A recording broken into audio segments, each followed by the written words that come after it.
Oke nih Kak, nih di depan kita nih udah tertata rapi nih bahan-bahannya. Boleh nih Kak Oni langsung disebutin aja bahan-bahannya apa aja. Nih yang pertama yang nggak boleh ketinggalan nih tepung-tepungan ya. Nih tepung beras, ada gula, ada garam, ada santan.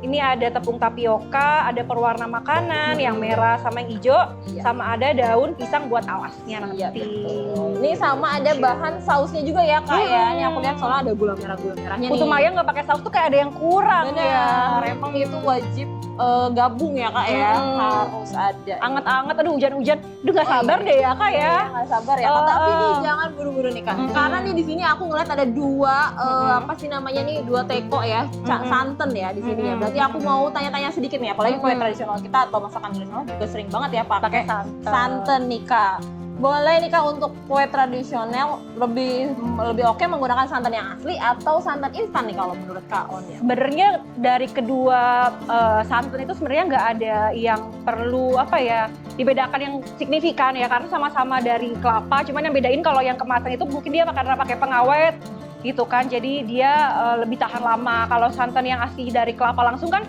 kalau ditaruh di freezer bisa tahan sampai 3 bulan ya teman-teman. Nah kalau aku pribadi nih, kalau misalnya lagi bikin kue-kue atau kayak serabi, putu mayang dan lain sebagainya yang pakai santan, aku prefer pakai santan kemasan. Karena apa? Karena santan kemasan tuh lebih kental. Iya benar. Lebih kental. Jadi konsentrasi adonan yang kita bikin tuh jadi lebih kue banget gitu kan. Terus kan kalau santan kemasan itu kan dia dicampur sama sirup jagung. Jadi rasanya lebih manis, ada hint manis-manisnya.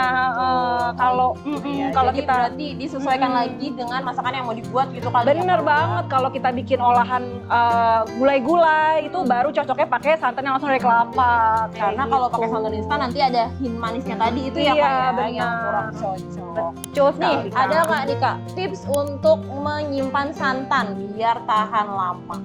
Santan emang terkenal banget sama nggak awetnya kan ya? Iya bener, kan namanya dari alam ya. Iya, betul. Gitu kan.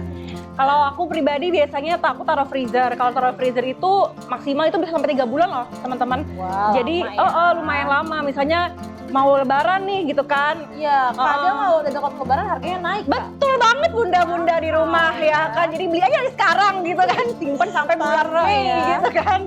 Udah keburu jadi batu gitu kan. Tapi nanti pas dikeluarin lagi dari freezer, itu trikinya karena gak boleh langsung dicampur ya ke olahan. Kalau dari freezer itu bisa bikin santannya cepet pecah kayak gitu. Jadi di-towing dulu kali ya Kak, atau apa ya, dicairin dulu. Jadi frost dulu biar dia enggak pecah santan lah masakan kita kayak gitu. Itu biasanya enakan nyimpennya pas udah cair diperes dulu atau masih pas kelapa parutnya tuh Kak?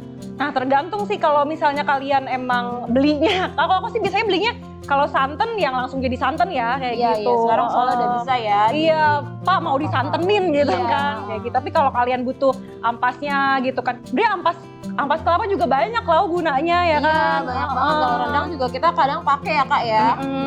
Terus kalau buat di rumah bisa buat bersihin ubin, ibu-ibu gitu. Misalnya tahu banget iya kan. Misalnya ada oli-oli nih di garasi rumahnya si bapak gitu kan, oli-oli netes-netes. Itu pakai ini bener deh, ampas kelapa. Oh dia langsung nyerep ya Kak ya? Iya, langsung kinclong lagi tuh ubin-ubin di rumah kita tercinta yang bau oli itu gitu kan. Ternyata nggak jago masak aja tapi juga jago bersih-bersih rumah nih Kak ya. Montir ya. Nih kalau misalkan kan kita juga banyak tahu ya Kak, kalau misalkan santan itu banyak gak gosip doang sih ya, tapi juga banyak penelitiannya yang katanya si santan ini bisa bikin kita kena resiko banyak penyakit. Kalau dari Kak Onil sendiri ada nggak sih cara aman mengolah santan? Iya, santan tuh sebenarnya jahat ya teman-teman. Iya, jadi enak tapi kamu jahat tapi enak gitu, kayak lagu gitu kan.